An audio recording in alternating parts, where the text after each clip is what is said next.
A1 TV Telugu news నేను భువన details చూద్దాం.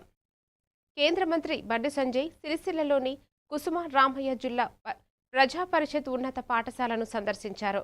స్వచ్ఛ పాఠశాల కార్యక్రమంలో భాగంగా చీపురు పట్టి తరగతి గదులను ఆయన శుభ్రం చేశారు. ఈ కార్యక్రమంలో బీజేపీ కార్యకర్తలు, స్వచ్ఛంద సంస్థలు, విద్యా కమిటీల నాయకులు, స్థానికులు పాల్గొన్నారు. ప్రధాని మోదీ పాలనకు 12 ఏళ్లు పూర్తయిన సందర్భంగా కరీంనగర్లోని విద్యార్థులకు పరిశుభ్రమైన, ఆరోగ్యకరమైన వాతావరణాన్ని అందించడం కోసం ఈ కార్యక్రమాన్ని శ్రీకారం చుట్టామని కేంద్ర మంత్రి పేర్కొన్నారు. రాష్ట్ర ప్రభుత్వం నిర్ణయించింది. సరే, స్కూల్లో అటెండర్స్ ఉండొచ్చు, అందరూ ఉండొచ్చు. ఇలా మేము చేసినంత మేము చేయకుండా కూడా చేసుకుంటారు. కానీ ఒక బాధ్యతగా ఒక సేవా కార్యక్రమం చేయాలని చెప్పి ఉద్దేశంతో, ఒక స్ఫూర్తిదాయకమైన కార్యక్రమం ఉండాలని చెప్పి ఉద్దేశంతో రాజకీయాలకు అతీతంగా పిలుపు భారతీయ జనతా పార్టీ అయినప్పుడు కూడా ఇక్కడ కండువ లేకుండా, ఏం లేకుండా అన్ని పార్టీల భాగస్వామ్యము, అన్ని స్వచ్ఛంద సంస్థలు కానీ, అనేక ప్రాంతాల్లో అనేక టీచర్స్ యూనియన్ కూడా దీనిలో ఇన్వాల్వ్ అవుతున్నాయి. అందరం కలిసి మన పాఠశాలను మనం శుభ్రం చేసుకుందామని చెప్పి ఒక ఆలోచనతో, ఒక ప్లాన్ ప్రకారం, ఒక పద్ధతి ప్రకారం ఈ కార్యక్రమాన్ని ఈరోజు పార్లమెంటు నియోజకవర్గానికి పూర్తి స్థాయిలో విజయవంతమైంది. నేను ఇలా కన్వెన్షన్ బయలుదేరిన రాగా అనేక పాఠశాలలు తిరిగి వస్తున్నా. ఎక్కడ పోయినా కూడా ప్రజలు, కార్యకర్తలు, స్వచ్ఛంద సంస్థలు, యువత అంతా కలిసి కూడా ఆ పాఠశాల శుభ్రం చేస్తున్నారు. దీనికోసం అని చెప్పి నిన్న అన్ని పాఠశాలల్లో టిఫిన్ బయటకు పెట్టుకోవడము, ఎవరెవరు ఏ రూమ్ క్లీన్ చేయాలి, దానికి కావాల్సింది చీపులు కానీ, క్లాత్ కానీ, వాటర్ అన్ని ఫెసిలిటీస్ నేను ఏర్పాటు చేసుకుని ఈరోజు ఆ కార్యక్రమాన్ని విజయవంతం చేయాలని చెప్పి ఒక ఆలోచనతో కరీంనగర్ పార్లమెంట్ నియోజకవర్గంలో పూర్తి స్థాయిలో అన్ని పాఠశాలలను మాకు చేతన స్థాయిలో కూడా శుభ్రం చేయడం జరిగింది. ఇది ఒక వినూత్నమైన కార్యక్రమము, ఒక మంచి కార్యక్రమం. ఆరోగ్య శాఖలో అనేక సంస్కరణలను ఏపీ సీఎం చంద్రబాబు తీసుకువచ్చారని మంత్రి సత్యకుమార్ యాదవ్ వెల్లడించారు. రియాక్టివ్, క్యూరేటివ్ స్థాయి నుంచి ప్రెడిక్టివ్ విధానాన్ని తీసుకువచ్చినట్లు తెలిపారు. విజయవాడలో ఆయన మీడియాతో మాట్లాడుతూ ప్రజల వద్దకే వెళ్లి 45 రకాల వైద్య పరీక్షలు ఉచితంగా చేయిస్తున్నామన్నారు. ముందుగానే వారి సమస్యలను గుర్తించి అవసరమైన మందులు అందిస్తున్నామని తెలిపారు.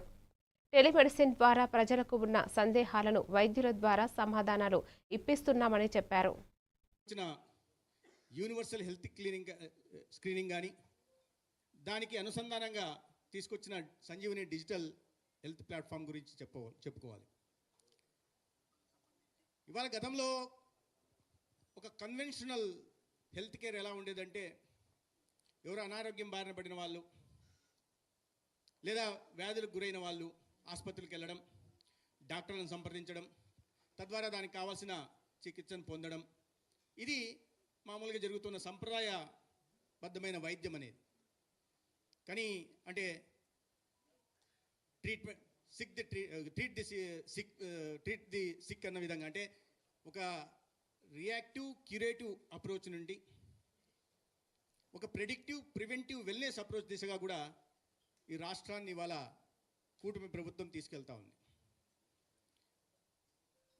ప్రజలు అనారోగ్యం బారిన పడిన తర్వాత ఆసుపత్రులకు వెళ్ళి పరీక్షలు నిర్వహించుకొని తర్వాత దానికి చికిత్స తీసుకోవడం కాకుండా, ఇవాళ ప్రభుత్వమే ప్రజల తలుపు దగ్గరికి వెళ్ళి, డోర్ స్టెప్ దగ్గరికి వెళ్ళి, వారు అడగకుండానే, అనారోగ్యం బారిన పడకుండానే పరీక్షలు నిర్వహించడం, తద్వారా ఈ ప్రధానంగా నాన్ కమ్యూనికబుల్ డిసీజెస్ పెద్ద సవాల్గా మారిన నేపథ్యంలో దానికి సంబంధించిన 41 రకాల పరీక్షల్ని ఉచితంగా అందించి, దాని తర్వాత జనాభాని కేటగరైజ్ చేసి, ఎందుకంటే వాళ్ళు అనారోగ్యం బారిన పడ్డారన్న విషయం కూడా చాలామందికి తెలియదు, కేటగరైజ్ చేసి నార్మల్ వాళ్ళను కేటగరైజ్ చేసి, lower risk, medium risk, high risk ఉన్న వాళ్ళని గుర్తించి వారికి వైద్య సేవలు అందించడమే కాకుండా, తర్వాత సంజీవని డిజిటల్ ప్లాట్ఫామ్ ద్వారా ఫాలోఅప్ యాక్షన్స్ తీసుకోవడం, ఆ వైద్యులకి ఇంటి దగ్గరే డాక్టర్ వెళ్ళి చికిత్స అందించడం. స్పెషల్ ఇంటెన్సివ్ రివిజన్ జరిగిన ప్రాంతాల్లో బీజేపీకి పడవన్న ఓట్లు అన్ని తొలగించారని వార్తలు వస్తున్నాయని మాజీ మంత్రి కేటీఆర్ అన్నారు. 27 లక్షల మంత్రి తమకు ఓటు హక్కు ఉంది, కానీ తమను తొలగించారని కోర్టులో కేసు వేశారన్నారు. తెలంగాణలో జూన్ 25 నుండి ఎస్ఐఆర్ను తీసుకువస్తున్నారని, మనం జాగ్రత్తగా ఉండాలని వ్యాఖ్యానించారు. వేములవాడలో జరిగిన పార్టీ సమావేశంలో ఆయన మాట్లాడారు. బెంగాల్లో ఇంకా ఎస్ఐఆర్ జరిగిన మిగతా రాష్ట్రాల్లో మాకు పడయి అనుకున్న ఓట్లు కొన్ని కట్ చేసిండ్రు అనే వార్తలు వస్తున్నాయి. నేను ఉత్తగానే చెప్తలేను ఈ మాట. బెంగాల్లో ఈరోజు ఈ నిమిషానికి 27 లక్షల మంది మాకు ఓటు హక్కు ఉంది కానీ మమ్మల్ని తొలగించిండ్రు అని చెప్పి కోర్టులో ఇంకా నడుస్తున్నది పంచాయతీ. అది కోర్టు నడుస్తూనే ఉన్నది. ఇక్కడ ఎలక్షన్ అయిపోయింది, ఆమె దిగిపోయింది, ఆగమాగం అయితేనే ఉన్నది. అందుకే ఇంపార్టెంట్, ఒక్కొక్క ఓటు మనం జాగ్రత్తగా చూసుకుంటే మనకు ఆ పరిస్థితి తప్పుతుందన్న ఉద్దేశంతోనే మీకు ప్రత్యేకంగా ఈ అవగాహన కార్యక్రమం. పశ్చిమ బెంగాల్లో మమతా బెనర్జీ గారు ఓడిపోయినారు. వెస్ట్ బెంగాల్లో 95 లక్షల ఓట్లు అక్కడ ఎలక్షన్ కమిషన్ ఆఫ్ ఇండియా తీసేసింది. బీహార్లో అక్కడ లాలూ ప్రసాద్ యాదవ్ గారి పార్టీ గెలుస్తుందని చాలామంది అనుకున్నాం, కానీ ఆ పార్టీ ఓడిపోయింది. 65 లక్షల ఓట్లు అక్కడ తీసేసిండ్రు. తమిళనాడులో అక్కడ కూడా మన స్టాలిన్ గారు ఓడిపోయినారు. స్టాలిన్ గారు సొంత నియోజకవర్గంలో 80,000 ఓట్లు తీసేసిండ్రు. ఆయన ఒక 10-15 వేల ఓట్లతో ఆయన ఓడిపోయాడు. ఇప్పుడు 25 జూన్ నుంచి ప్రారంభమయ్యే కార్యక్రమం ఏదైతే ఉన్నదో స్పెషల్ ఇంటెన్సివ్ రివిజన్, ఇది చాలా చాలా చాలా ముఖ్యమైన కార్యక్రమం. మీ అందరికీ మీకు ఇచ్చిన కాగితాలు ఇచ్చింటారు, మీకు ఇచ్చిండ్రా? ఒక్కసారి చూపెట్టుండ్రు జరా. అందరికి వచ్చినాయా రాలేదా? మంచిగా తీసుకుపోయి దీన్ని మంచిగా అర్రల అల్మార్లో పెట్టుండ్రి, మళ్ళీ తీసి చూడకూరి. నాకు తెలుసు మీరు ఏం చేస్తారు. తీసుకుపోయి ఇంట్లో ఇట్లా వారేసి మళ్ళీ పక్కకు బండెక్కి అవతల పడ్డామంటే. కరీంనగర్ పార్లమెంటు నియోజకవర్గ పరిధిలోని ప్రభుత్వ పాఠశాలల్లో చదువుతున్న 10వ తరగతి విద్యార్థులకు కేంద్ర హోంశాఖ సహాయ మంత్రి బండి సంజయ్ అదిరిపోయే శుభవార్త చెప్పారు. గత ఏడాది లాగే ఈ ఏడాది కూడా మోతి గిఫ్ట్ పేరుతో ప్రభుత్వం స్కూల్లో 10వ తరగతి చదివే విద్యార్థులందరికీ ఉచితంగా బ్రాండెడ్ సైకిళ్లను పంపిణీ చేయనున్నట్లు ఆయన ప్రకటించారు. దీంతో పాటు పేద విద్యార్థులపై ఆర్థిక భారం పడకుండా ఉండేందుకు 10th క్లాస్ బోర్డు పరీక్ష ఫీజును కూడా తానే స్వయంగా చెల్లిస్తానని బండి సంజయ్ సంచలన ప్రకటన చేశారు. ఎక్కడి నుంచి కాకుండా దాంతోపాటు పరీక్ష ఫీజులు కూడా చెల్లించే స్థితులు లేరు, డ్రాప్ అవుట్స్ ఎక్కువైతున్నారని చెప్పి అధికారులను దృష్టికి తీసుకున్న వెంటనే ఈ కరీంనగర్ పార్లమెంట్ కాన్స్టిట్యున్సీలో ప్రభుత్వ పాఠశాలలో చదివే 10th గర్ల్స్ బాయ్స్ అంతా కూడా పరీక్ష ఫీజు కూడా నా సొంత శాలరీ నుంచి కూడా ఇవ్వడం జరిగింది. మరి గొప్ప కాదు, నా బాధ్యత కాబట్టి చెప్తున్నాను. కాబట్టి ఈ సంవత్సరం కూడా మోడీ గిఫ్ట్ పేరుతోని ప్రభుత్వ పాఠశాలల్లో చదివేటువంటి 10th గర్ల్స్ బాయ్స్ అందరూ కూడా సైకిల్స్ ఇస్తాం. ఈ సంవత్సరం కూడా ప్రభుత్వ పాఠశాలలో చదివే 10th girls boys exam fee కూడా నా శాలరీ నుంచే ఇవి ఈసారి చెల్లించడానికి సిద్ధంగా ఉన్నాం. కాబట్టి ఈ రోజు ఈ కార్యక్రమం పూర్తిస్థాయిలో విజయవంతమైంది. ఇక్కడ తూతు మంత్రంగా దానికోసం కాదు, వాళ్ళ చైతన్య స్థాయిలో అందరి కార్యకర్తలంతా కూడా ఈ స్వచ్ఛ పాఠశాల కార్యక్రమంలో పెద్ద ఎత్తున పాల్గొన్నారు. దీన్ని సహకరించినటువంటి అధికారులకు కానీ, స్వచ్ఛంద సంస్థలు కానీ, ఉపాధ్యాయ సంఘాలు కానీ, ఇతర రాజకీయ పార్టీ నాయకుల కార్యకర్తలు కానీ, మీడియా మిత్రులందరూ కూడా హృదయపూర్వక. కాంగ్రెస్లో పదవులు అమ్ముకుంటున్నారని షబ్బీర్ అలీ చెప్పారని అది వాస్తవం అని మాజీ మంత్రి కేటీఆర్ అన్నారు. ఆనాడు కోమటిరెడ్డి వెంకటరెడ్డి కూడా పీసీసీ పదవిని అమ్ముకున్నారని చెప్పారన్నారు. ముఖ్యమంత్రి పదవి కూడా అమ్ముకున్నారు కాబట్టే రాహుల్ గాంధీ ఏమీ చేయలేని పరిస్థితిలో ఉన్నారని ఆరోపించారు. రేవంత్ రెడ్డి కూల్చివేతలను మీనాక్షి నటరాజన్ అడ్డుకుందనే కారణంతోనే ఆమె రాజ్యసభ నామినేషన్ రద్దు అయ్యేలా కేసు వివరాలు లీక్ చేశారని సంచలన ఆరోపణలు చేశారు. చెప్పిండు వాస్తవం చెప్పిండు. పాపం షబ్బీర్ అలీ సాబ్ నిన్న నిజాయితీగా చెప్పిండు. ఏమన్నాడు? పైసలు తీసుకొని కాంగ్రెస్లో ఆయన అన్ని అమ్ముకుంటారు అని చెప్పిండు. వాస్తవం. ఆ రోజు కోమటిరెడ్డి వెంకటరెడ్డి గారు చెప్పిండు 50 కోట్లకు పీసీసీ అధ్యక్ష పదవి అమ్ముకున్నారని. మరి ఇప్పుడు ముఖ్యమంత్రి పదవి కూడా అమ్ముకున్నారు కాబట్టి రాహుల్ గాంధీ కూడా ఏమి చేయలేని అశక్తతలో ఉన్నాడు. మీనాక్షి నటరాజన్ గారు సిన్సియర్ లీడర్, ఆమె పాపం ఆమెకి ఇక్కడ ఇన్ఛార్జ్ ఉంటే రేవంత్ రెడ్డితో ఏదో మొత్తానికి ఏదో పంచాయతీ పడ్డది. నువ్వు ఇట్లా గరీబోల ఇండ్లు గులగొట్టకని చెప్పిందట. ఆమె గరీబోల ఇండ్లు గులగొట్టక మంచి పద్ధతి కాదు, గా మూసీ పేరు మీద హైడ్రా పేరు మీద నాశనం చేస్తున్నావు, పార్టీకి చెడ్డ పేరు వస్తున్నది, నువ్వు చెయ్యకు అని చెప్పిందట. పగబట్టి ఏం చేసిండు? మోక కోసం చూసిండు, ఆయనతో బీజేపీలకు ఉప్పందించిండు. ఆమె నామినేషన్ కూడా ఎగరగొట్టిండు. ఆమె మీద దొంగ కేసు పెట్టి ఆ కేసు ఆయనతో వాళ్ళకు ఉప్పందించి ఆమె నామినేషన్ ఎగిరిపోయేటట్టు చేసి. నేను కోరేది మిమ్మల్ని అందరిని ఒకటి, మీ ఎమ్మెల్యే గురించి ఎక్కువ మాట్లాడి ఇంకో వాళ్ళ గురించి ఎక్కువ మాట్లాడి నోరు ఖరాబ్ చేసుకునే అవసరం లేదు. చెప్పిండు పాపం షబ్బీర్ అలీ సాబ్ నిన్న నిజాయితీగా చెప్పిండు. ఏమన్నాడు? పైసలు తీసుకొని కాంగ్రెస్లో ఆయన అన్ని అమ్ముకుంటారు అని చెప్పిండు. వాస్తవం. ఆ రోజు కోమటిరెడ్డి వెంకటరెడ్డి గారు చెప్పిండు 50 కోట్లకు పీసీసీ అధ్యక్ష పదవి అమ్ముకున్నారని. మరి ఇప్పుడు ముఖ్యమంత్రి పదవి కూడా అమ్ముకున్నారు కాబట్టి రాహుల్ గాంధీ కూడా ఏమి చేయలేని అశక్తతలో ఉన్నాడు. మీనాక్షి నటరాజన్ గారు ఖమ్మంలో 12 ఏళ్ల చిన్నారిపై అత్యాచారం ఘటనలో నిందితుడిని ఉరితీసి తిది కుటుంబాన్ని ప్రభుత్వం ఆదుకోవాలని తెలంగాణ రక్షణ సేన అధ్యక్షురాలు కల్వకుంట్ల కవిత డిమాండ్ చేశారు. లైంగిక దాడి ఘటనలో తీవ్రంగా గాయపడి నిమ్స్లో చికిత్స పొందుతున్న చిన్నారిని కవిత పరామర్శించారు. ఈ సందర్భంగా మీడియాతో మాట్లాడిన ఆమె మైనర్లపై రోజు దారుణాలు జరుగుతున్నప్పటికీ ప్రభుత్వం పట్టించుకోవడం లేదని ధ్వజమెత్తారు. హోంమంత్రిగా కూడా ఉన్న ముఖ్యమంత్రి వెంటనే స్పందించి ఇటువంటి దారుణాలను అరికట్టేందుకు కఠిన చర్యలు తీసుకోవాలన్నారు. ఆడబిడ్డగా అప్పటి వరకు మా కళ్ళ ముందు ఆడుకుంటున్నటువంటి చిన్న పాప బిల్డింగ్ మీదకి వెళ్ళి పడితే మొత్తానికి మళ్ళీ లైఫ్లో నడవలేదని డాక్టర్లు చెప్తుంటే ఎంత దారుణంగా ఆ తల్లిదండ్రుల పరిస్థితి ఉందో ప్రభుత్వం ఒక్కసారి మానవీయ కోణంలో ఆలోచన చేయాలి. ఖచ్చితంగా ఆ పాపకి బయటకు వచ్చిన తర్వాత కూడా సేఫ్టీ ఇవ్వాలి. ఎందుకంటే ఇటువంటి ఎన్ని కేసులు మనం చూసినాము. డెఫినెట్గా తర్వాత విడుదల వచ్చి కూడా మరి విక్టిమ్స్ మీద దాడి చేస్తున్నటువంటి సంఘటనలు చూస్తున్నాం. ఆ పాపకి కుటుంబానికి భద్రత ఇవ్వాలి. ఖచ్చితంగా ఆ పాపకి మీరు ఒక్కసారి డిపాజిట్ చేస్తారా డబ్బులు, లేకపోతే నెలకు ఏదైనా స్పెషల్ పెన్షన్ కింద నెలకు ఒక 50,000 రూపీస్ ఆ అమ్మాయికి పెన్షన్ వచ్చేటట్టుగా ప్రభుత్వం ప్రయత్నం చేయాలి. లేకపోతే మొత్తం ఆ ఇద్దరు కూడా తల్లిదండ్రి కూలీ చేసుకునే వాళ్ళే ఉన్నారు. ఇంకొక 2 పిల్లలు ఉన్నారు. వాళ్ళకు ఈ పాపను చూసుకునేటటువంటి ఆర్థిక స్తోమత వాళ్ళకు లేదు. ఆ పాప వాళ్లకు తల్లిదండ్రులకు ఇల్లు కూడా సరిగ్గా లేదు. కాబట్టి ప్రభుత్వం తక్షణమే ఇల్లు మంజూరు చేయాలి. అదేవిధంగా పెన్షన్, స్పెషల్ పెన్షన్ ఆ పాపకి ఇవ్వాలి. ఎందుకంటే ఆ పాపను చిన్న పసిబిడ్డను చూసుకున్నట్టు మంచంలో పెట్టే చూసుకునే పరిస్థితి ఉంటుంది. కాబట్టి ప్రభుత్వం మానవీయ కోణంలో ఆలోచించి మద్దతు ఇవ్వాలని చెప్పి నేను డిమాండ్ చేస్తున్నాను. ముఖ్యమంత్రి గారిని ప్రత్యేకంగా విజ్ఞప్తి చేస్తున్నా. మీరే హోమ్ మినిస్టర్గా ఉన్నారు. రోజుకు 5 మంది ఆడపిల్లల మీద, చిన్న పిల్లల మీద. తిరుపతి జిల్లా తడ సమీపంలో శ్రీసిటీకి చెందిన ఐఎంఓపీ కంపెనీ ఉద్యోగులతో వెళుతున్న ప్రైవేటు బస్సులో ఒక్కసారిగా మంటలు చెలరేగి ప్రమాదం సంభవించింది. విధి నిర్వహణ ముగించుకుని సూళ్లూరుపేటకు సిబ్బంది తీసుకెళ్తున్న క్రమంలో ఈ ఘటన జరిగింది. అయితే డ్రైవర్, ఉద్యోగులు సమయస్ఫూర్తితో వ్యవహరించి వెంటనే కిందకు దిగిపోవడంతో పెను ప్రమాదం తప్పింది. ఫైర్ సిబ్బంది మంటలను అదుపు చేశారు. ఎవరికీ గాయాలు కాకపోవడంతో యాజమాన్యం ఊపిరి పీల్చుకుంది.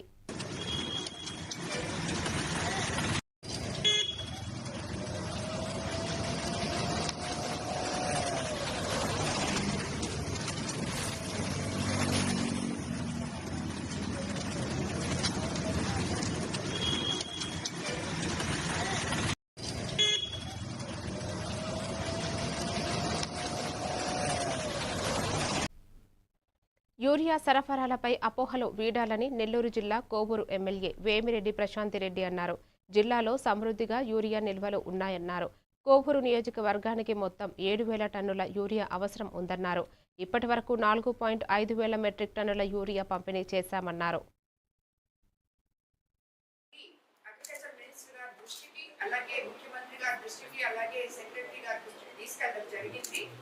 వాళ్ళు ఫస్ట్ దాన్ని 2.5 చేశారు. దాని తర్వాత మళ్ళీ మాట్లాడినప్పుడు ఎకరాకి అక్షరాల 3 బస్తాల యూరియా ఇవ్వడానికి గవర్నమెంట్ యాక్సెప్ట్ చేసింది మన జిల్లాలో. కాబట్టి మనకి ఎక్కడ బస్తాల్లో తేడా లేదు. మొన్న కార్డు మీద ఎంత ఎకరాకి 3 బస్తాలు ఇచ్చామో ఇప్పుడు కూడా యాప్లో ఎన్రోల్ చేసుకొని 3 బస్తాల లెక్కన మనం ప్రతి రైతుకి ఇస్తున్నాం. కాకపోతే మన జిల్లా మొట్టమొదట ఇది యాప్ అనేది మన జిల్లా నుంచి మొదలు పెట్టారు. దానివల్ల కొంచెం సాంకేతిక లోపాలు, కొంచెం ఇబ్బందులు, దాన్ని సెట్ చేయడానికి కొంచెం టైం పట్టిందే కానీ యూరియా కొరకైతే లేదు, యూరియా ఎవరికి ఇవ్వకుండా అయితే కూడా లేదు. అంటే ఇది ఇప్పుడు ఎవరైతే భూమి యజమానులకు, చెరువు భూములకు, వెబ్లాండ్ రిజిస్టర్ కాని వారికి కూడా ఈ యాప్ లో సమస్యలు లేవు. ఎందుకంటే మీరు అక్కడికి వెళ్తే అధికారులు, అగ్రికల్చర్ అధికారులు అక్కడ ఉన్నారు. వాళ్ళకి అవగాహన కల్పించి ప్రతి ఒక్కరిని యాప్ లో ఎన్రోల్ చేసుకునే విధంగా మనం ముందుకు తీసుకెళ్తున్నాం. కాబట్టి ఎవరు రైతులు యూరియా లేదు అనేది పెట్టుకోవద్దని చెప్పి మీకు అందరికీ తెలియజేసుకుంటాను. అలాగే మనకి ఇప్పుడు life insurance agents federation of India ఆధ్వర్యంలో ఈ నెల 17, 18 తేదీలలో అఖిల భారత ఏజెంట్ల సర్వసభ్య సమావేశాన్ని నాగూర్లోని శుభం గార్డెన్స్లో నిర్వహించనున్నట్లు federation secretary general SP Srinivasachari తెలిపారు. 2 రోజుల పాటు జరిగే ఈ సమావేశంలో ఏజెంట్ల, పాలసీదారుల సమస్యలతో పాటు దేశీయ ఇన్సూరెన్స్ రంగంలో వస్తున్న మార్పులపై సుదీర్ఘంగా సమీక్షించనున్నారు. ఏజెంట్ల గ్రాట్యుటీని పెంచడంతో పాటు గ్రూప్ ఇన్సూరెన్స్ వయోపరిమితిని 69 ఏళ్లకు పెంచాలని, అలాగే ఇన్సూరెన్స్ పరిధిని 15 లక్షల నుండి 25 లక్షలకు పెంచాలని వీరు డిమాండ్ చేస్తున్నారు. ఆల్రెడీ సెక్రటరీ జనరల్ అన్ని విషయాలు చెప్పడం జరిగింది. నేను మళ్ళీ రిపీట్ చేయకుండా మాకు సముచితమైన రీతిలో ఎల్ఐసి ఏజెంట్లకు ఎప్పుడు వీరు చేసే కష్టానికి న్యాయమైనటువంటి ప్రతిఫలం కావాలని చెప్పి మేము భారత ప్రభుత్వాన్ని అదేవిధంగా ఎల్ఐసి చైర్మన్ గారిని కూడా కోరుకుంటున్నాం.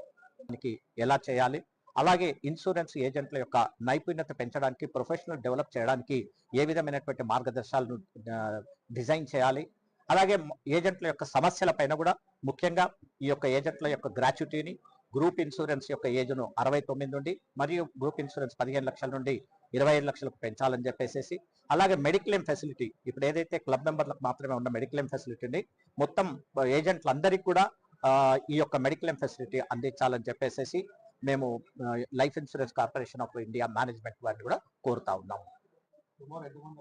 3000 మంది ఏజెంట్లు ఈ యొక్క సమావేశానికి రాబోతున్నారు.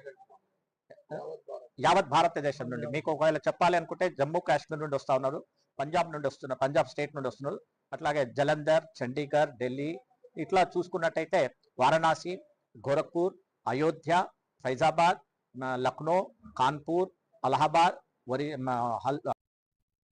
హైదరాబాద్ నగరంలోని జీడిమెట్లలో 7 బంగ్లాదేశీయులను పోలీసులు అరెస్టు చేశారు. దేశంలోకి అక్రమంగా ప్రవేశించినట్లు పోలీసులు నిర్ధారించారు. గాజుల రామారం హెచ్ఎల్ఏ కాలనీలో అద్దె ఇంట్లో బంగ్లా జాతీయులు నివాసం ఉంటున్నారు. పక్కా సమాచారం మేరకు దాడులు నిర్వహించిన పోలీసులు వారిని అదుపులోకి తీసుకున్నారు. వారి ఇళ్లల్లో సోదాలు నిర్వహించగా చెల్లుబాటు అయ్యే పాస్పోర్టులు, వీసాలు లేవని గుర్తించారు. ఇతర డాక్యుమెంట్లు లేకుండానే భారత్లో నివాసం ఉంటున్నట్లు పోలీసులు తెలిపారు. వీరిని మెదక్ జిల్లా జోగిపేట డిపోర్టేషన్ సెంటర్కు తరలించారు. వీరందరినీ తిరిగి వారి దేశానికి పంపించేందుకు ఏర్పాట్లు చేస్తున్నారు.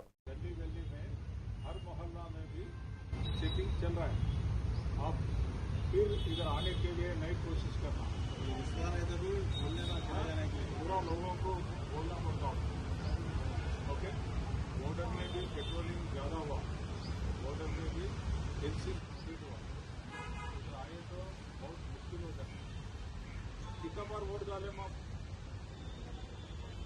वोट कर रहे कितना बार डाले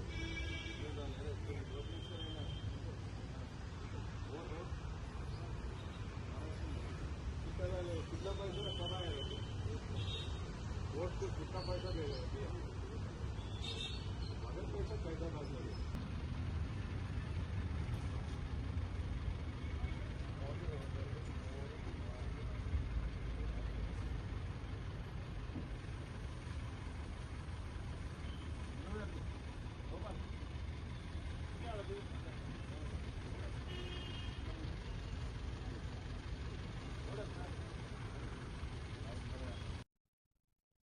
కేంద్ర ప్రభుత్వ విద్యా వ్యతిరేక విధానాలు, పేపర్ లీకేజీలను నిరసిస్తూ హైదరాబాదులో విద్యార్థి బచావో ఆందోళన్ చలో లోక్ భవన్ కార్యక్రమం జరిగింది. దీనిలో భాగంగా నెక్లెస్ రోడ్డులోని ఇందిరాగాంధీ విగ్రహం నుంచి లోక్ భవన్ వరకు భారీ నిరసన ర్యాలీ నిర్వహించారు.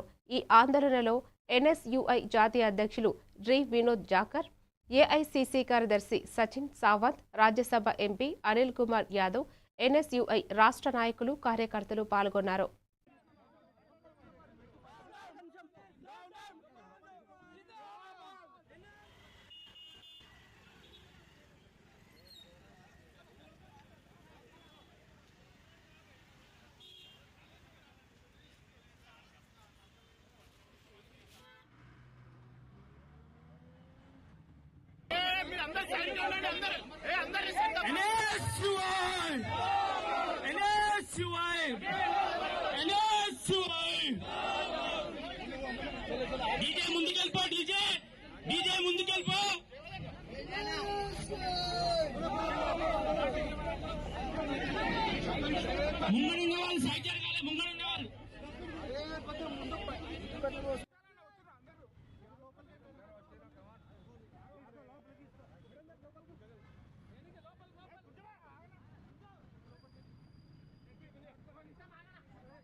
రంగారెడ్డి వికారాబాద్ జిల్లాలో రాత్రి కురిసిన భారీ వర్షాలకు మూసీ నది ఉప్పొంగి ప్రవహిస్తోంది. ఈ సీజన్లో నదిలోకి నీరు రావడం ఇదే తొలిసారి కావడంతో రైతులు స్థానికులు హర్షం వ్యక్తం చేస్తున్నారు. ఈ వర్షం పంటల పెరుగుదలకు భూగర్భ జలాల పెరిగేందుకు ఎంతో దోహదపడుతుందని ఆశాభావం వ్యక్తం చేశారు. కాగా నదులు వాగుల వద్దకు వెళ్లేటప్పుడు ప్రజలు అప్రమత్తంగా ఉండాలని అధికారులు సూచించారు.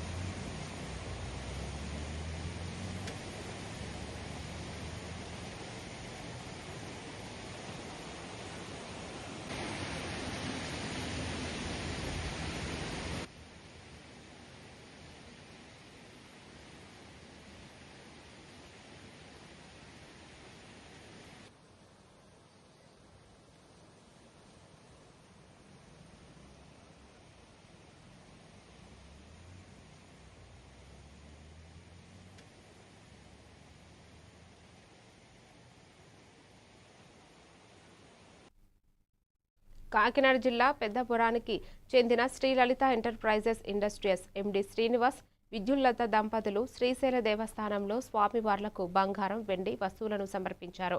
సుమారు ₹1,00,00,000 విలువైన 42 కేజీలకు పైగా వెండి వస్తువులు, 73 గ్రాముల బంగారు ఆభరణాలు ఆలయానికి అందజేశారు. దేవస్థానం అధికారులు వాటిని స్వీకరించి దాతలకు రసీదు అందజేసి వేదాశీర్వచనాలు, శేష వస్త్రాలు, ప్రసాదాలు అందించారు.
ప్రధాని నరేంద్ర మోదీ యూరప్ పర్యటనలో భాగంగా ఫ్రాన్స్, స్లోవేకియా దేశాలకు 6 రోజుల పర్యటన నిమిత్తం శనివారం ఢిల్లీ నుండి బయలుదేరారు. ఈ పర్యటనలో ఆయన ప్రతిష్టాత్మక G7 సదస్సులో పాల్గొనడంతో పాటు ఫ్రాన్స్ అధ్యక్షుడు ఇమాన్యుయల్ మాక్రాన్తో ద్వైపాక్షిక చర్చలు జరపనున్నారు. ఈ భేటీలో ఇరు దేశాధినేతలు పలు ప్రధాన ప్రాంతీయ ప్రపంచ సమస్యలపైన చర్చించే అవకాశం ఉన్నట్లు తెలుస్తోంది.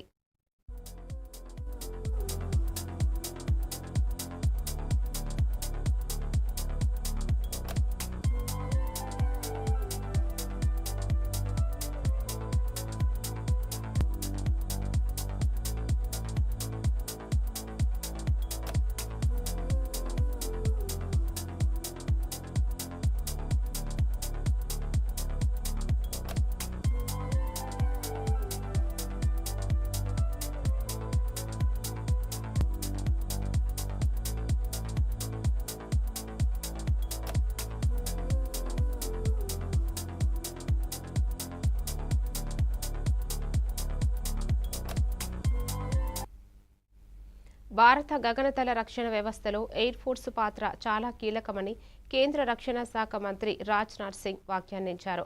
ఆపరేషన్ సింధూర్లో కూడా ఎయిర్ వారియర్స్ కీలక పాత్ర పోషించారని కొనియాడారు. భవిష్యత్తులో భారత రక్షణ కోసం ఎలాంటి పరిస్థితి వచ్చినా ఎదుర్కొనేందుకు సిద్ధంగా ఉండాలని సూచించారు. హైదరాబాద్లో 2వ రోజు రాజ్నాథ్ సింగ్ పర్యటించారు. దుండిటల్ ఎయిర్ ఫోర్స్ అకాడమీలో కంబైన్డ్ గ్రాడ్యుయేషన్ పరేడ్కు హాజరయ్యారు. ఈ సందర్భంగా ఆయన మాట్లాడారు. యుద్ధంలో సాంకేతిక వినియోగం చాలా పెరిగిందని, దీన్ని అధికారులు అందిపుచ్చుకోవాలని రాజ్నాథ్ సింగ్ పిలుపునిచ్చారు.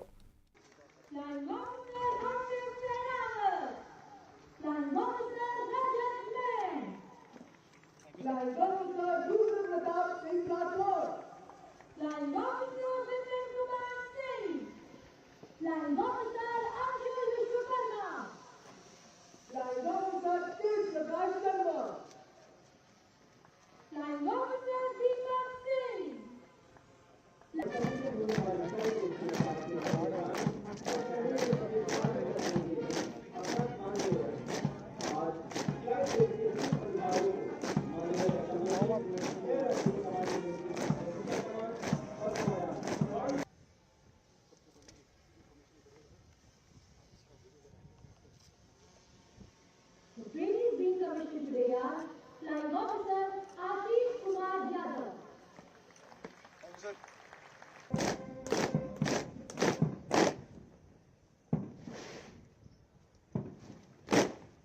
जय श्रीमान शिक्षा ब्रेक और योगदान पुरस्कार वितरण वर्षोत्सव के लिए तैयार है श्रीमान जय श्रीमान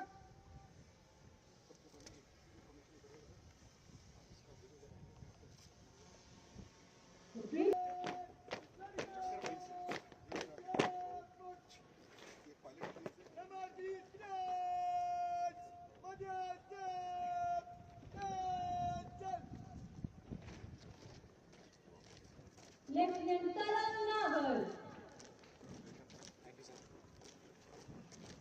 होगा आपकी दी नॉलेज इन सभी ट्रेनीज को वह बेस प्रदान करेगी जिस पर ये इंस्टेंट प्रिसाइज और सही डिसीजन ले सकेंगे।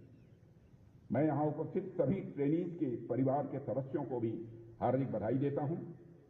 यह आपकी परवरिश, आपकी मेहनत और आपके संस्कार ही हैं जिस वजह से ये सारे ट्रेनीज अब हमारी सीमाओं के गार्जियंस बनेंगे। ये लोग अब गार्जियंस हैं। ये लोग अगर गार्जियंस हैं तो आप सभी गार्जियंस ऑफ द गार्जियंस हैं। मैं आप सभी को भविष्य के लिए ढेर सारी हार्दिक शुभकामनाएं देता हूं। अंत में मैं आप सभी ट्रेनीज से कहूंगा, आप यहां से निकल, मैं आप सभी को भविष्य के लिए ढेर सारी हार्दिक शुभकामनाएं देता हूं।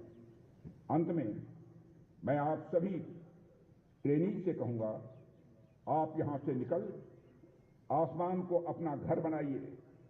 कई बार यह कहा जाता है sky is the limit Indian force के लिए, तो यह बात सही है ही, लेकिन आपको स्काई इज अवर होम के विजन के साथ भी काम करना है।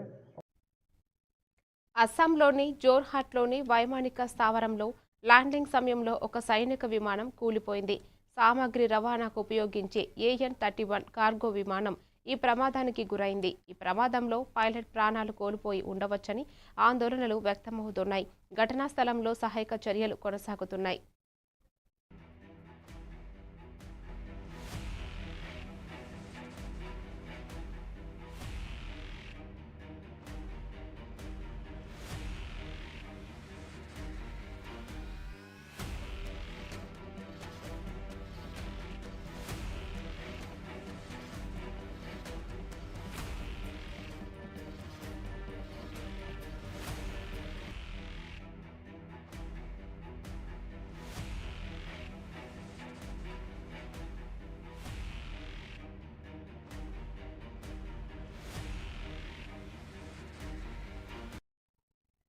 మరిన్ని అప్డేట్స్తో మళ్ళీ కలుద్దాం. Stay tuned to A1 TV Telugu news.